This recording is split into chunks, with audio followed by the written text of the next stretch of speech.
Assalamualaikum warahmatullahi wabarakatuh. Perkenalkan, nama saya Nabil Aziz, NIM saya 2021 0803 051. Saya di sini akan mempresentasikan tentang pentingnya mempelajari diksi dalam karya ilmiah. Ada beberapa yang akan dibahas. Yang pertama, pengertian diksi, yang kedua, fungsi diksi, yang ketiga, faktor-faktor perubahan makna kata, yang keempat, kesesuaian pemilihan kata. Yang pertama ada pengertian diksi. Diksi merupakan pilihan kata yang tepat dan selaras dalam penggunaannya untuk mengungkapkan gagasan sehingga diperoleh efek tertentu seperti yang diharapkan. Diksi juga berarti kemampuan memilih kata dengan cermat sehingga dapat membedakan secara tepat nuansa-nuansa makna gagasan yang ingin disampaikan, kemampuan untuk menemukan bentuk yang sesuai dengan situasi dan nilai rasa. Puisi dibutuhkan kemampuan untuk memilih kata-kata yang tepat sehingga dapat mewakili dan menggambarkan hal-hal yang dikehendakinya. Menyusun kata-kata dengan cara sedemikian rupa sehingga artinya menimbulkan imajinasi estetik. Diksi merupakan suatu proses, maka hasil yang diharapkan ialah nilai kepuitisan.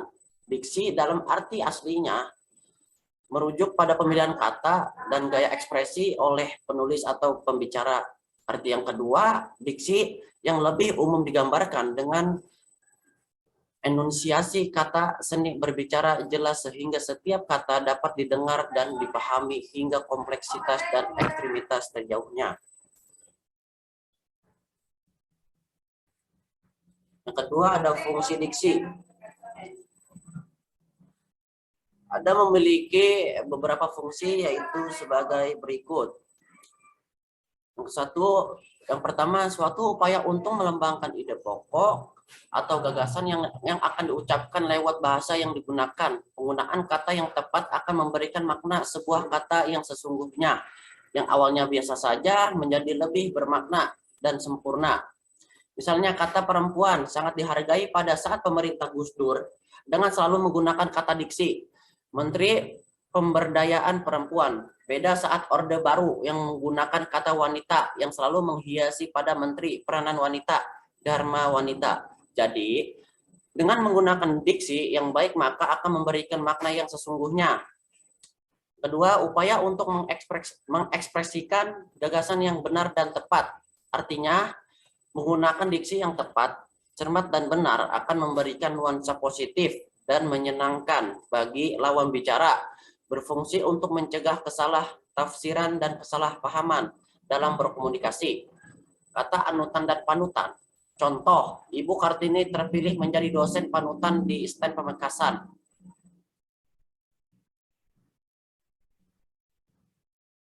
Yang ketiga ada faktor-faktor perubahan makna kata.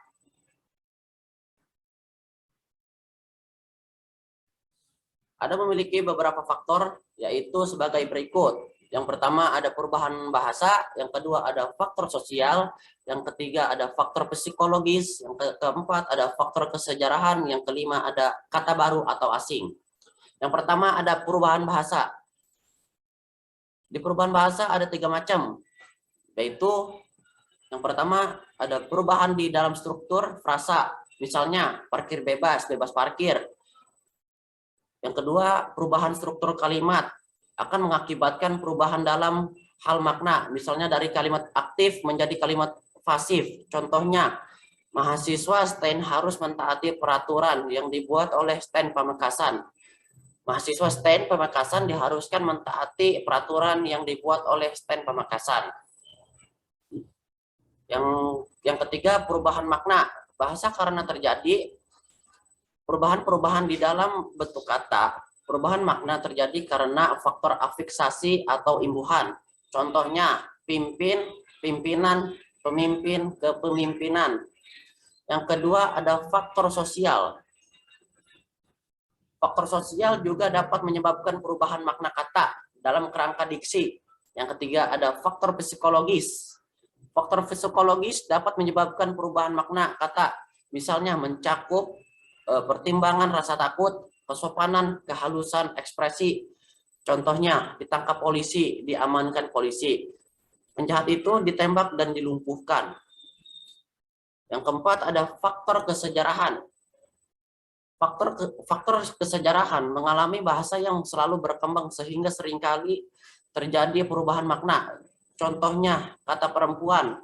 Ketika zaman kependudukan Jepang, penyebutan kata perempuan akan menandakan pada seorang wanita yang kurang baik di masyarakat.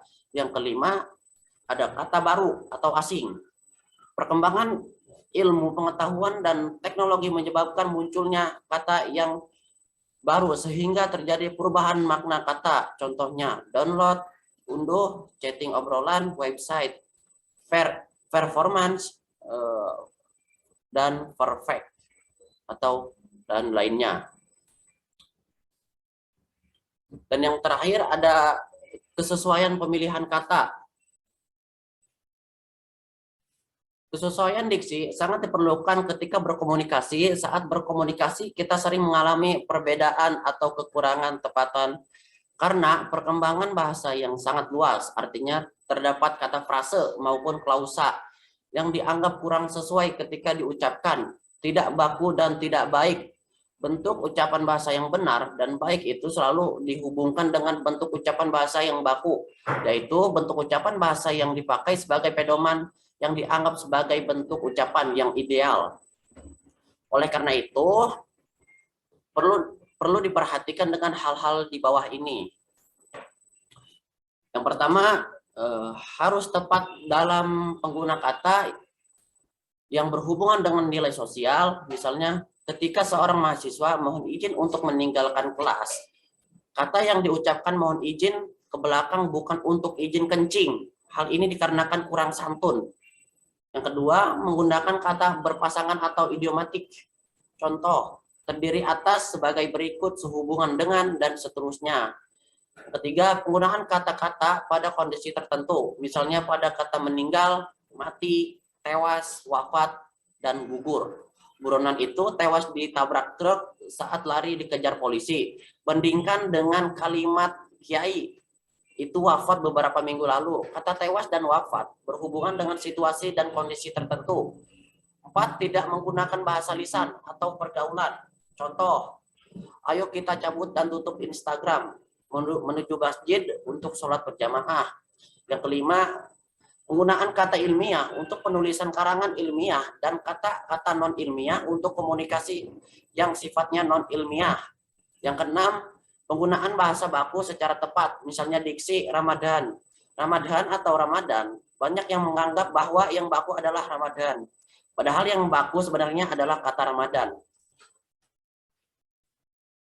Dan kesimpulan diksi yaitu diksi mempunyai makna yang lebih luas dari rangkaian kata dalam praktik berbahasa. Ketika berada dalam satu forum formal, pemilihan kata yang tepat merupakan hal yang penting. Begitu juga saat penulisan suatu karya ilmiah, sangat diperlukan kata-kata yang mengandung unsur keilmiahan, baku, cermat tepat, benar dan baik. Penggunaan diksi yang baik dan benar yaitu sesuai dengan ejaan yang disempurnakan. Dan beberapa fungsi diksi yaitu sebagai suatu upaya untuk membantu mengembangkan ide atau gagasan yang akan diungkapkan lewat bahasa yang diungkapkan. Sebagai upaya untuk mengekspresikan gagasan yang benar dan tepat. Sebagai upaya untuk mencegah terjadinya kesalah tafsiran atau kesalahpahaman.